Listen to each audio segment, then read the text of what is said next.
Assalamualaikum warahmatullahi wabarakatuh. Alhamdulillah rabbil alamin, wassalatu wassalamu ala asyrafil anbiya wal mursalin wa ala alihi wa sahbihi ajma'in, amma ba'd. Alhamdulillah, puji syukur Allah Subhanahu wa taala. Bahwasanya kita masih diberikan sehat dan umur panjang. Mudah-mudahan umur panjang kita dalam taat pada Allah Subhanahu wa taala.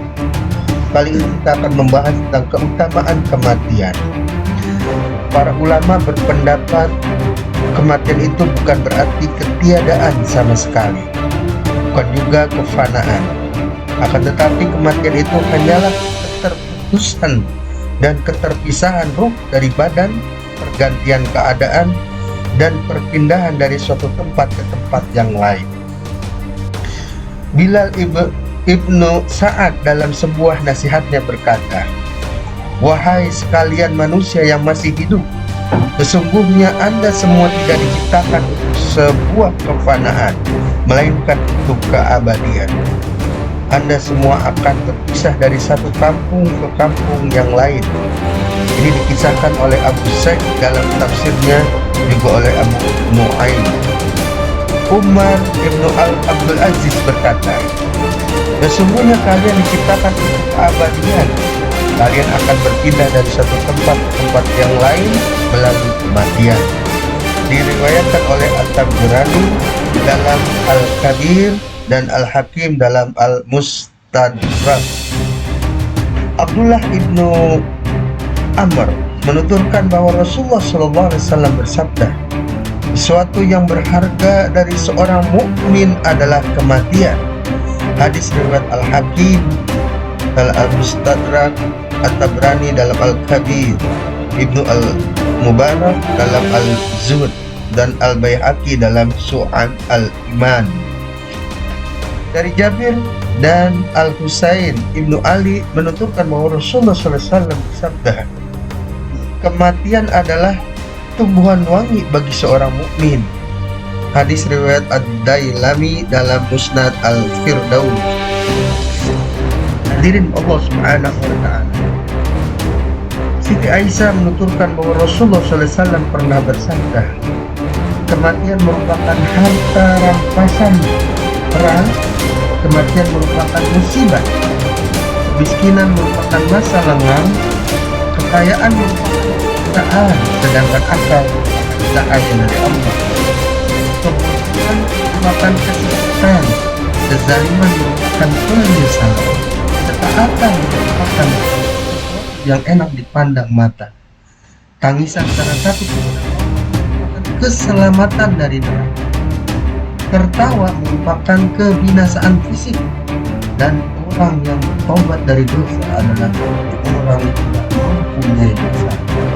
Hadis Al-Iman, namun yang tidak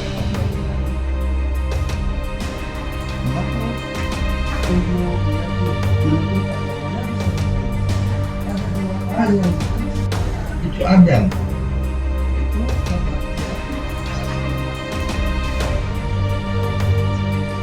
sedikitnya harta dengan besar pada hari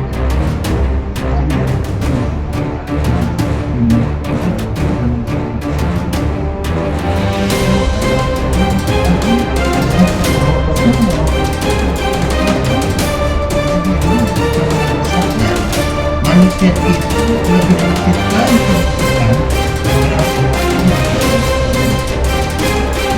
disebutkan bahwa Abdullah bin Amr berkata, "Sesungguhnya dunia ini adalah surga bagi orang kafir dan penjara bagi orang mukmin. Umpamaan seorang mukmin ketika dicabut nyawanya adalah seperti seorang yang berada di penjara lalu dikeluarkan, sehingga dia berlari dan menyebar di dunia." Ibnu Abi Saibah dalam Al-Musannaf menuturkan bahwa Abdullah Ibnu Amr mengatakan, "Dunia ini merupakan penjara bagi orang mukmin dan surga bagi orang kafir. Oleh karena itu, jika seorang mukmin meninggal dunia, dia akan melempangkan jalannya dan berlari di dalam surga sekehendak hatinya. Ibnu Umar menuturkan bahwa Nabi SAW pernah bersabda, Abu Zar, dunia ini adalah penjara bagi orang mukmin, kuburan adalah tempat yang aman baginya, dan surga adalah tempat kembali. Abu Zar, dunia ini adalah surga bagi orang kafir, kuburan adalah tempat siksaan baginya, dan neraka adalah tempat kembalinya. Hadits Abu Mu'ayyid. Ubadah Ibnu As-Samit menuturkan bersabda, tidak ada satu nyawa pun di muka atau di atas muka bumi ini yang mati, sementara di sisi Allah dia mempunyai kebaikan, menginginkan kembali menemui kalian di dunia dan memiliki kenikmatan dunia dan seisinya, kecuali orang yang mati. Dia ingin kembali ke dunia dan membunuh untuk melakukan, karena dia telah mengetahui pahala yang diberikan Allah kepadanya. Hadis riwayat An-Nasai, At-Tabrani, dan Ibnu Abi Ad-Dunya. Dari Ibnu Abi Syaibah dalam Musannaf, Al-Marwazi dalam Az-Zanaiz, dan At-Tabrani menyebutkan bahwa Ibnu Mas'ud pernah berkata, kejernihan dunia telah pergi dan tidak ada yang tersisa kecuali kekeringan. Oleh karena itu, kematian merupakan sesuatu yang orang. Ibnu Mas'ud juga pernah mengatakan, alangkah baiknya hal-hal yang tidak kemungkinan dan kematian. Dikutip oleh Al-Marwazi, Ibnu Abi Syaibah dan Al-Marwazi menuturkan bahwa Allah pernah berkata, agama seseorang tidak akan melindunginya kecuali lubang kuburnya. Ibnu Al-Mubarak dalam Az-Zuhd, Ibnu Syaibah dan Al-Marwazi menuturkan bahwa Ar-Rabi Ibnu Husyam pernah berkata, tidak ada satu hal gaib pun yang lebih baik untuk ditunggu oleh seorang mukmin selain kematian. Ibnu Abi Ad-Dunya menuturkan bahwa Malik Ibnu Makhlum pernah berkata, saat Ibnu Abi Syaibah dan Imam Ahmad dalam Al-Zuhd mengisahkan apa yang Anda cintai pada orang yang Anda cintai? Kematian, jawab. Jika dia tidak mati, tanya dia memberikan yang apa yang punya dan juga Anda. Ubadah Ibnu As-Samit mengatakan, aku berharap agar orang yang aku cintai apa yang dimiliki dan disegerakan kematian. Abi Syaibah. Abu Darda berkata, aku tidak diberi hadiah. Lebih lanjut dia berkata, tidak ada hadiah yang lebih aku sukai dari saudaraku selain salam, dan tidak ada berita baik tentang saudaraku yang sampai kepadaku yang lebih menggembirakan dirinya selain kematiannya. Dituturkan oleh Ahmad dalam Az-Zuhd dan Ibnu Abi Ad-Dunya. Ibnu Abi Ad-Dunya menuturkan kisah dari Muhammad Ibnu Abdul Aziz At-Taimi bahwa pernah ditanya kepada Abdul A'la At-Taimi, apa yang sangat Anda harapkan untuk diri dan keluarga Anda cintai?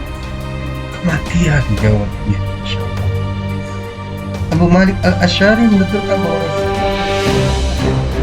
ya Allah, tanamkan kecintaan akan kematian kepada orang yang mengetahui bahwa pada Rasul. Hadis riwayat At-Tabari. Malaikat maut pernah mendatangi Ibrahim alaihissalam untuk mencabut nyawanya. Lalu lantas Ibrahim berucap, malaikat maut, apakah Anda pernah melihat seorang teman mencabut nyawa temannya? Malaikat maut lalu menunjukkannya. Tuhan berfirman, katakanlah kepadanya, apakah engkau pernah mengetahui seorang teman tidak suka bertemu dengan temannya? Kemudian malaikat maut kembali lagi. Ibrahim akhirnya mengatakan, cabutlah nyawaku sekarang. Anas radhiyallahu anhu mengatakan bahwa Nabi SAW mengingat misalnya tidak akan ada sesuatu pun yang lebih kita cintai selain kematian. Diriwayatkan oleh Asbahani dalam At-Taghrib. Ibnu Asad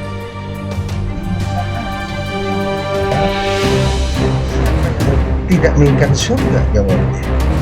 Bila dia mengatakan demikian, cintailah kematian karena tidak akan melihat surga hingga Anda mati.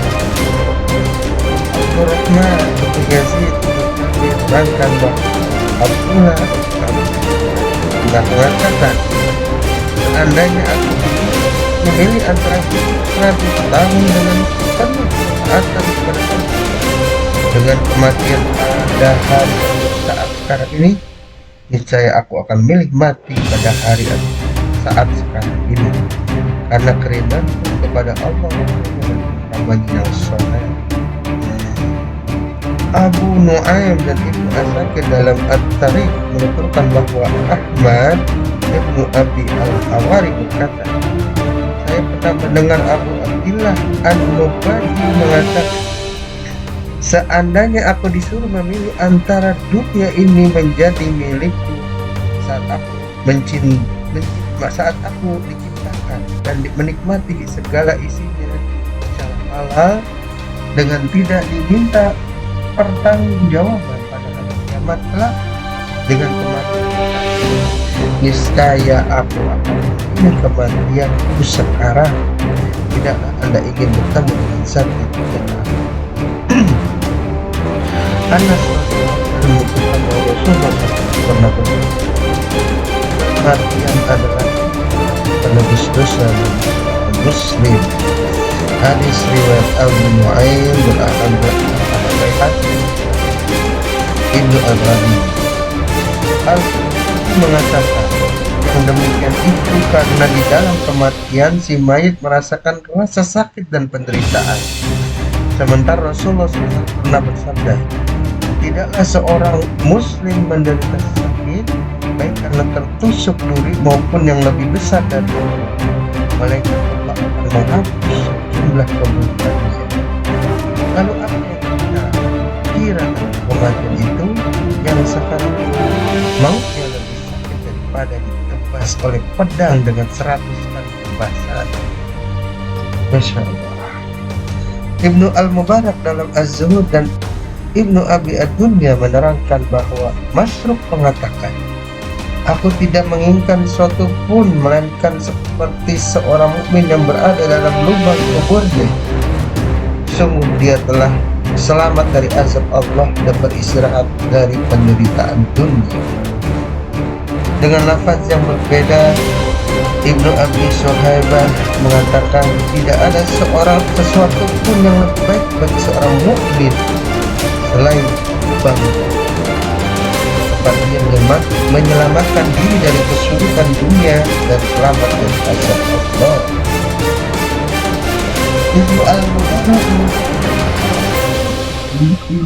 mengatakan, kami pernah berbincang-bincang